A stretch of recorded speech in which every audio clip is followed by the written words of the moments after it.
আপনার মনে হচ্ছে জীবন রেখে লাভ নেই, তো এটাকে আপনি কিভাবে ম্যানেজ করবেন? এই মানুষগুলো এরকম কেন? তো বলে এরা পাগল, এদের সাথে কাজ করতে হবে। একটা ভয়ঙ্কর অবস্থা যে একটা মানুষের উপরে এরকম অ্যাসিড ছুঁড়ে মারা হচ্ছে, তার মনের উপরে কি অবস্থা হচ্ছে।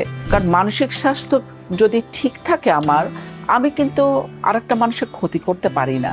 একসময় অ্যাসিড সার্ভাইভার্স ফাউন্ডেশনের লিড হিসেবে তিনি দুনিয়া জুড়ে সাড়া ফেলেছেন, আর এখন ইনোভেশন ফর ওয়েলবিং নামক ফাউন্ডেশনের প্রতিষ্ঠাতা হিসেবে কাজ করছেন আমাদের মানসিক স্বাস্থ্য অধিকারের জন্য। ভিউয়ার্স, চলুন আর কথা না বাড়িয়ে পরিচয় করিয়ে দিই বাংলাদেশের মানসিক স্বাস্থ্য এবং মানবাধিকার খাতের অন্যতম পথিকৃত মনিরা রহমান আপার সঙ্গে।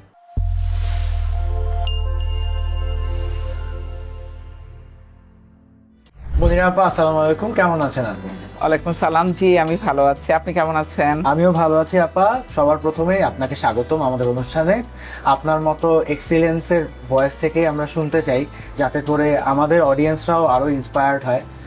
আর আপনার স্পেশালি আপনার জার্নিটার ব্যাপারে আমার অনেক কিউরিওসিটি ছিল, কারণ আপনি যখন 30 বছর আগে একজন নারী হিসেবে একটা অসম যুদ্ধে নেমে মেন্টাল হেলথ বা মানবাধিকার নিয়ে কাজ করা শুরু করেছিলেন, আমার মনে হয় না তখন এরকম খুব একটা মানুষ ছিল যারা আসলে এই সেক্টরে কাজ করেছে। কাজ মেন্টাল হেলথ নিয়ে আমরা রিসেন্টলি অনেক অ্যাওয়ারনেস দেখছি, আমাদের মধ্যেও অনেক অ্যাওয়ারনেস তৈরি হচ্ছে, কিন্তু 30 বছর আগে আসলে ডেমোগ্রাফিকটা কেমন ছিল আপা, জার্নিটা কেমন ছিল? না, এখন তো বুঝতেই পারছেন যে আসলে আমার যখন 92-তে আমি প্রথম কাজ শুরু করলাম, পথে যারা থাকে, যাদের মানসিক স্বাস্থ্য সমস্যা আছে, তাদেরকে নিয়ে সমাজসেবা অধিদপ্তরের একটা প্রতিষ্ঠান আছে, এবং আমি কিন্তু মানসিক স্বাস্থ্য সম্পর্কে একেবারেই সচেতন ছিলাম না, এবং আমি মানসিক স্বাস্থ্যের কোনো ব্যাকগ্রাউন্ডও আমার নেই। তো সেখানে আমাকে বলা হলো তাদের সাথে কাজ করতে হবে। তো প্রথম তো আমি ভাবলাম যে আমি কি করব, মানে এই মানুষগুলো এরকম কেন? তো বলে এরা পাগল, এদের সাথে কাজ করতে হবে। তো এই যে পাগল শব্দটা শোনার সাথে সাথে আপনার মধ্যে ওই সময়ে একটা কাজ করতো যে এই মানুষগুলো ভয়ঙ্কর, উন্মাদ, এবং এদের সাথে কাজ করা একটা কিভাবে সম্ভব। তো আমি যখন শুরুতে দেখলাম যে এরা দিনের পর দিন এরকম একটা প্রতিষ্ঠানে থাকার জন্য ওদের ভাষা ভুলে গেছে, ওদের কথা ভুলে গেছে, আমি ওদের কথা বুঝতে পারছিলাম না, এবং দীর্ঘ সময় লেগেছিল। তখন আমি খোঁজা শুরু করলাম যে বাংলাদেশে মানসিক স্বাস্থ্য নিয়ে কি হয়। সেই 92 সালে কিন্তু আমি মানসিক স্বাস্থ্য নিয়ে কাজ করার মতো কোনো প্রতিষ্ঠান পাইনি, এবং এমনকি ঢাকা বিশ্ববিদ্যালয়ে তখন সাইকোলজি বিভাগ ছিল, কিন্তু ঠিক সেইভাবে করে কমিউনিটি মেন্টাল হেলথের জন্য যে ধরনের ধারণা বা কার্যক্রম প্রয়োজন, সেরকম কিছু আমি পাইনি। তো প্রথমে নিজেকে তো তৈরি করতে হবে, তা আমি প্রথম একটু প্রশিক্ষণ নিলাম, এবং তারপরে খোঁজা শুরু করলাম আমার মানে ওয়েতে। সেই জায়গাটায় আমি বলতে পারেন পুরোটাই নিজের মতন করে দেখেছি কোনটা কাজে লাগে, এবং এই মানুষগুলোর সাথে কাজ করার মধ্য দিয়ে ওই মানুষগুলো কিন্তু আমাকে এডুকেট করেছে যে আসলে কোনটা কাজে লাগে। তো প্রথম আমার কাছে মনে হয়েছে যে মানসিক স্বাস্থ্য মানেই হলো এখানে ডাক্তার লাগবে বা একটা হসপিটাল কেন্দ্রিক একটা আয়োজন লাগবে, কিন্তু আসলে তা না। কি করলাম আমরা, দেখেন, ছোট্ট কাজের মাধ্যমেই কিন্তু আমরা অনেকগুলো জায়গায় একটা ব্যাপক পরিবর্তন আনলাম। প্রথম হলো যে এই মানুষগুলো সম্মানের সাথে আমরা তাদের সাথে কথা বলছি, এবং তাদের কথা শোনার চেষ্টা করছি, তাদের কি প্রয়োজন বোঝার চেষ্টা করছি, এবং তাদের প্রয়োজন অনুযায়ী আমাদের যে কাজগুলো সেগুলোকে আমরা দেওয়ার চেষ্টা করছি। তো যখনই এই মানুষগুলো চিকিৎসার পাশাপাশি একটা কাজের সূত্র পেল, কোনো একটা কিছু মিনিংফুল কাজে যুক্ত হওয়ার সুযোগ পেল, তখন থেকেই দেখলাম তাদের রেসপন্সটা কমপ্লিটলি চেঞ্জ। তো ওটা আমাকে খুব স্ট্রাইক করলো যে আসলে মানসিক স্বাস্থ্য কি শুধু চিকিৎসা, নাকি এর সামাজিক যে বিষয়গুলো আছে সেগুলো কি সমান গুরুত্বপূর্ণ না? তো তখন থেকেই আমার মধ্যে এই প্রশ্নগুলো ছিল, কি করে এর সমাধান বের করব আমরা, এবং অনেক এক্সপেরিমেন্ট করতে করতে আমি বলতে পারেন যে এরপরে 92-এর পরে আমার 97-এ একটা বড় চেঞ্জ আসলো, যখন আমি একজন অ্যাসিড সার্ভাইভারের সাথে আমার পরিচয় হলো, যে একটা ভয়ঙ্কর অবস্থা, যে একটা মানুষের উপরে এরকম অ্যাসিড ছুঁড়ে মারা হচ্ছে, তার মনের উপরে কি অবস্থা হচ্ছে, সেটাও একটা বড় ধরনের বলতে পারেন জানার একটা ব্যাপার ছিল। তো সেখানেও তখনও কিন্তু ছিল না কিছু। আমাদের শারীরিক স্বাস্থ্যের যে প্রয়োজনীয়তা, যে ধরনের ব্যবস্থা, সেটা কিন্তু মনের স্বাস্থ্যের জন্য নেই। এবং সবচেয়ে বড় ব্যাপার হলো যে মনের স্বাস্থ্যের সাথে যে ভাষা, আমরা বলি উন্মাদ। আপনি জানেন হয়তো যে আমাদের প্রথম যে হাসপাতাল বাংলাদেশে, সেটা পাবনা মানসিক হাসপাতাল। এটা কি বলে বলা হয়? পাগলা গারদ। পাগলা গারদ। তো পাগলা গারদ এই শব্দ শুনলে আপনার ওই জায়গাটা সম্পর্কে ধারণাটা কি হবে? প্রিজন টাইপের, প্রিজন, যেখানে অবভিয়াসলি কনফাইনমেন্টের মধ্যে। আপনি যেতে চাইবেন ওখানে ট্রিটমেন্টের জন্য, আমি যেতে চাইবো ওখানে ট্রিটমেন্ট, আমার ভালোবাসার মানুষগুলোকে আমি চাইবো ওখানে ট্রিটমেন্টের জন্য নিতে। তো এই প্রথম হলো লুনাসি অ্যাক্ট। আমরা দেখলাম যে লুনাসি অ্যাক্ট 1912 এখনো বাংলাদেশে চলছে। লুনাসি মানে হলো উন্মাদ, আর উন্মাদ শব্দটা যখনই বলবেন আপনি, তার মানে এরা ভয়ঙ্কর, এদেরকে আটকে রাখো। তো ওই একটা পরিবর্তন করাই প্রথম আমাদের কাজ ছিল। তো আমি 2015 সালে ইনোভেশন ফর ওয়েলবিং ফাউন্ডেশন করলাম, কারণ আমার এই দীর্ঘ 30 বছরের সবগুলো কাজে, এই যে মানবাধিকার, নারীর যে অধিকার, নারীর প্রতি সহিংসতা, এই সবগুলো কাজ করতে গিয়ে আমি দেখলাম একটা জায়গায় খুব গুরুত্বপূর্ণ ব্যাপার, সেটা হলো যে সহিংসতার শিকার হচ্ছে আর যে সহিংসতা করছে বা যে সমাজে আমরা বাস করছি, সেখানে কাজ করতে হলে মনের স্বাস্থ্য নিয়ে কাজ করতে হবে, মানসিক স্বাস্থ্য নিয়ে কাজ করতে হবে। কারণ মানসিক স্বাস্থ্য যদি ঠিক থাকে আমি কিন্তু আরেকটা মানুষের ক্ষতি করতে পারি না। তো সেই জায়গাটায় নিয়ে আমার চিন্তাটা থেকেই এই ইনোভেশন ফর ওয়েলবিং ফাউন্ডেশন শুরু করা। মনিরা আপা, খুবই ভালো লাগলো শুনতে পেরে যে এত কঠিন একটা ইনিশিয়েটিভ আপনি নিয়েছিলেন, বাট খুবই নোবেল, কিন্তু সেটা এত বন্ধুর পথ পাড়ি দিয়ে ফাইনালি সাকসেসফুল হয়েছেন। এবং আজকে আপনাদের প্রিমিসেসটা দেখে আমার খুবই ভালো লেগেছে, কারণ এত সুন্দর সবুজ ঘেরা, মানে দেখলেই মনে একটা শান্তি চলে আসে। তো ইনোভেশন ফর ওয়েলবিং ফাউন্ডেশনের কার্যক্রম সম্পর্কে একটু জানতে চাই। মেন্টাল হেলথ নিয়ে আপনারা কিভাবে কাজ করেন? আসলে ইনোভেশন ফর ওয়েলবিং, ইনোভেশন আমরা প্রথমেই বলেছি কেন, এবং ওয়েলবিং, এই দুটো শব্দ খুব গুরুত্ব আছে। কারণ বাংলাদেশের যেটা বললাম যে মানসিক স্বাস্থ্যের চিকিৎসা মেডিসিন দিয়ে শুধু হবে, এটা না। আমরা এই জায়গাটা পরিবর্তন আনতে চেয়েছি। আর কি মাধ্যম আছে আমাদের একেবারে নিজস্ব, আমাদের কালচারাল কনটেক্সটে, আমাদের গ্রামীণ পটভূমিতে, আমাদের ভাষার পটভূমিতে কিভাবে মানসিক স্বাস্থ্যের চর্চা আমরা করি, সেই জায়গাটা তুলে আনার জন্য কি পদ্ধতি, ওইটা আমরা ইনোভেশন বলছি। ইনোভেশন আর একটা বিষয়, সেটা হলো যে আমরা ইনস্টিটিউশনাল কেয়ারের থেকে আমরা চাচ্ছি কমিউনিটি কেয়ারে যেতে। সেখানে পথটা কি হবে, সে কমিউনিটি কেয়ারের মডেলটা কি হবে, সেটা আমরা বের করতে চেষ্টা করেছি। এবং আরেকটা জায়গায় আমরা বলেছি যে সাধারণ মানুষ, আপনি আমি কি করতে পারি। আপনার আমার কাছেই কিন্তু যে মানসিক স্বাস্থ্যের সমস্যা সে প্রথমে আসে, সে একজন ডাক্তারের কাছে যায় না, সে একজন নার্সের কাছে যায় না, সে একটা হসপিটালে যায় না। আমার পরিবারের কেউ, আমার যে বন্ধু, আমার কলিগ, আমার সন্তান, এরাই তো মানসিক স্বাস্থ্য সমস্যার মধ্যে দিয়ে যাচ্ছে, বা আমি আপনি। তো সেই জায়গাটা করণীয় কি? তো ওটা দেখতে দেখতে আমরা দেখলাম যে মেন্টাল হেলথ ফার্স্ট এইড, আপনার পেছনে আছে MHF এ লেখা mental health first aid.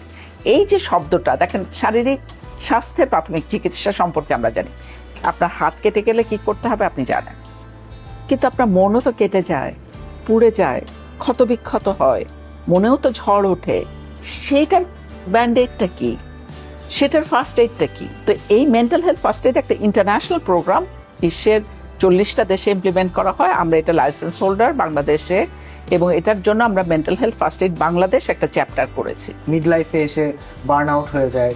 So এই বার্ন আউট প্লাস ডিপ্রেশন, এখন অনেক দেখছি ডিপ্রেশন রেট অনেক বেড়ে গিয়েছে, কারণ আমাদের জীবন অনেক যান্ত্রিক। এর পাশাপাশি ইদানিং মানুষের মধ্যে সুইসাইডাল টেন্ডেন্সিটাও অনেক বেড়ে যাচ্ছে। দেখা যাচ্ছে যে ছোটোখাটো বিষয় নিয়ে কোনো একটা ডিসএগ্রিমেন্ট থেকে মানুষ সুইসাইডের মতো এত বড় একটা স্টেপ নিচ্ছে।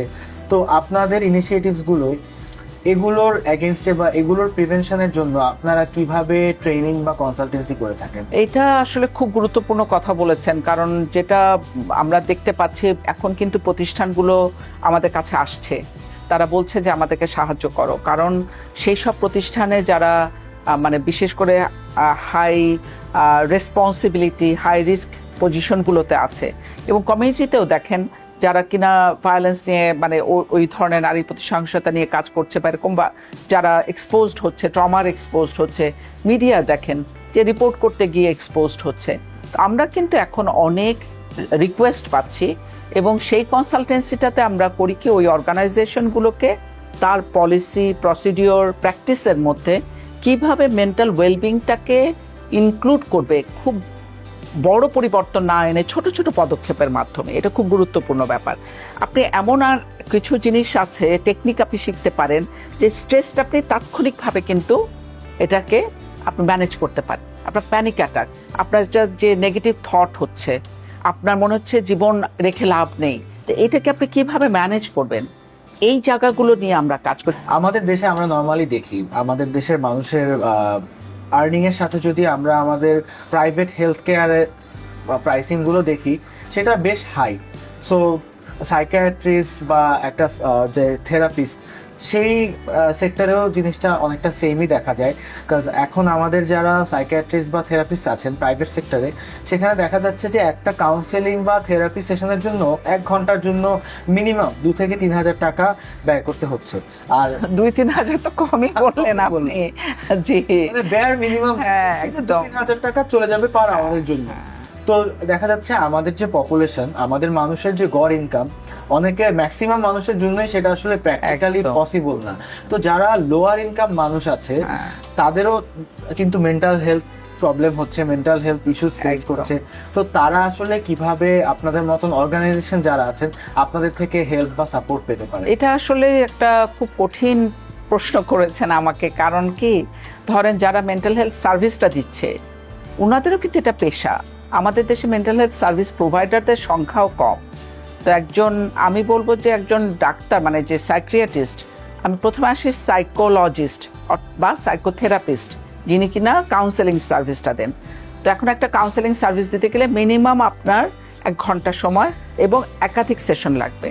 এখন দেখেন বেশিরভাগ প্রথম কথা হলো যে কাউন্সেলররা ঢাকা কেন্দ্রিক, তাহলে ঢাকার বাইরে থেকে যারা আছে তারা কিভাবে নেবে, আসা যাওয়ার খরচ আছে। আপনি জানেন কি না 92% মানুষ কোনো মানসিক স্বাস্থ্য সেবা নেয় না, মোর দেন 92% অ্যাডাল্টদের মধ্যে 93.4%। তাহলে বুঝে দেখেন যারা সার্ভিস নিচ্ছে না, কেন নিচ্ছে না? এটা কি অ্যাফোর্ডেবিলিটি, এটা কি আপনার কোয়ালিটি অফ সার্ভিস নাই, এটা কি অ্যাক্সেসিবিলিটি প্রবলেম, এটা কি আপনার মানুষ জানে না সেটা সমস্যা? অনেকগুলো ব্যাপার কিন্তু রয়ে গেছে। এখন আপনি অ্যাফোর্ডেবিলিটি নিয়ে কথা বলেছেন, যারা জানে তারাও নিতে পারছে না। কেন নিতে পারছে না? মানে এত এক্সপেন্সিভ একটা সার্ভিস। এখানে আমি প্রথম বলবো যে সরকারের কিন্তু এখান থেকে এগিয়ে আসা দরকার, কারণ প্রান্তিক জনগোষ্ঠীর জন্য প্রাইভেট লেভেলে এটা দেওয়া কিন্তু খুব কঠিন। আমাদের দেশের যে ডেমোগ্রাফিক, আমাদের আই থিঙ্ক আমাদের সাউথ এশিয়ান কান্ট্রিগুলোতে খুব বেশি দেখা যায়। ধরেন আই ক্যান অ্যাফোর্ড মেন্টাল হেলথের ট্রিটমেন্ট, কিন্তু তখন যে প্রবলেমটা হয় অনেকে যেই জন্য করে না, সেটা হচ্ছে সোশ্যাল স্টিগমা। কেউ যদি তার আশেপাশে লেটসে তার কলিগস বা বন্ধু বান্ধব বা ফ্যামিলির কোনো এক্সটেন্ডেড ফ্যামিলির কোনো রিলেটিভ যদি শোনে যে কেউ একজন কাউন্সেলিং এর জন্য ফিজিওথেরাপিস্ট বা সাইকিয়াট্রিস্টের কাছে যাচ্ছে, একটা জিনিস সোশ্যালি একটা স্টিগমাটাইজ করা হয়, সেটা হচ্ছে ও তো পাগল হয়ে গেছে, এর মাথার তার ছিঁড়ে গেছে। তো এই জায়গাগুলো থেকে আমরা আসলে কিভাবে বেরিয়ে আসতে পারি? একদম, আপনি যে তার ছেঁড়া কথাটা বললেন না, ওখানে মনে পড়লো আমরা মেন্টাল হেলথ ফার্স্ট এড নিয়ে যে ট্রেনিং করি, ওখানে আমরা মানসিক স্বাস্থ্যের সাথে যত নেগেটিভ ওয়ার্ডস আছে আর যত পজিটিভ ওয়ার্ডস আছে এটা কালেক্ট করি। এই পর্যন্ত 2015 সাল থেকে আপনি জানেন যে আমরা 100-র অধিক নেগেটিভ ওয়ার্ডস পেয়েছি, কিন্তু পজিটিভ ওয়ার্ডস কিছু নেই। এখন আমার একটা কথা আপনার কাছে, প্রশ্ন, যে আপনার পাশের বাড়ি একজন যদি কারো ক্যান্সার হয়, মনে করেন রহিম চাচার, তো আপনি তাকে কি বলে ডাকেন? রোগী, পেশেন্ট। হ্যাঁ, রহিম, মানে যার সম্পর্ক, তাই না? অ্যাড্রেস করেন, মানে ক্যান্সার তো বলেন না, বলেন তো রহিম চাচা বলে কথা বলেন, তাই না? তো তার সিজোফ্রেনিয়া আছে, তার মানসিক রোগ আছে, তার কেন পাগলা রহিম হয়? তখন তো সে একজন পেশেন্টই, সে একজন রোগী। এই জায়গাটাতে মূল ব্যাপারটা হলো যে আপনি কেন নিতে যান না সার্ভিসটা? আপনি জানেন কোথায় পাওয়া যাবে, আপনি অ্যাফোর্ড করতে পারেন, তারপরে নিচ্ছেন না। এরকম প্রচুর প্রতিষ্ঠানের সাথে আমরা কাজ করতে গিয়ে পেয়েছি, এবং তারা বলেছে এই যে দেরি করেছি বলে আমার অবস্থাটা আরো মানে ক্ষতিকর জায়গায় চলে গেছে, এবং নেওয়ার পরে আমি বুঝতে পেরেছি এটার উপকারিতা কতখানি। তো এই স্টিগমাটা আমাদেরকেই দূর করতে হবে। কে দূর করবে? কোথা থেকে শিখেছি আমরা এই শব্দগুলো? তার ছেঁড়া, মাথায় সিট, উন্মাদ, এই কথাগুলো কোথা থেকে জানলাম? এই যে মিডিয়ার মাধ্যমে আপনি ছড়াবেন যখন, যে এইগুলো বলা কিন্তু সামাজিক অপরাধ। কোনো ব্যক্তিকে, মানসিক রোগীকে আপনার উন্মাদ বলা আপনার সামাজিক অপরাধ। তো সেই জিনিসটা যখন জানবে এবং মনে করবে যে না, এটা আমারও হতে পারে। আপা অনেক গুরুত্বপূর্ণ কিছু কথা বললেন। আশা করছি যে আজকের আমাদের এই ডিসকাশনটা যারা পলিসি মেকিং লেভেলে আছে তাদের দৃষ্টি আকর্ষণ করবে, এবং তারা মেন্টাল হেলথে আরও ইনভেস্টমেন্ট, আরও ফান্ডিং বাড়ানোর যাতে যায় সেই ব্যাপারটা একটু দেখবেন। যারা যারা মেন্টাল হেলথ বা মেন্টাল হেলথ নিয়ে কিছু ফেস করছেন, তারাও যাতে সোশ্যাল স্টিগমা এত কিছু নিয়ে চিন্তা না করে নিজের স্বাস্থ্যটা এবং নিজের আশেপাশে মানুষের কথা চিন্তা করেও যাতে এটার প্রিভেনশন অ্যান্ড কিউরের জন্য এগিয়ে আসে। অনেক ধন্যবাদ আপা। যাবার আগে আমাদের স্পন্সর মুমতাজ হার্বাল প্রোডাক্টের পক্ষ থেকে অনেক অনেক ধন্যবাদ, অনেক অনেক ধন্যবাদ। ভিউয়ার্স, আজকে মনিরা আপার থেকে আমরা খুব গুরুত্বপূর্ণ একটি শিক্ষা পেলাম। সেটি হচ্ছে মানসিক স্বাস্থ্য কোনো বিলাসিতা নয়, বরং এটি আমাদের সবার মৌলিক অধিকার। তাই আমাদের প্রত্যেকেরই উচিত আমাদের নিজের এবং আশপাশের মানুষের মানসিক স্বাস্থ্যের প্রতি একটু খেয়াল রাখা। আজকের মতো এখানেই বিদায় নিচ্ছি।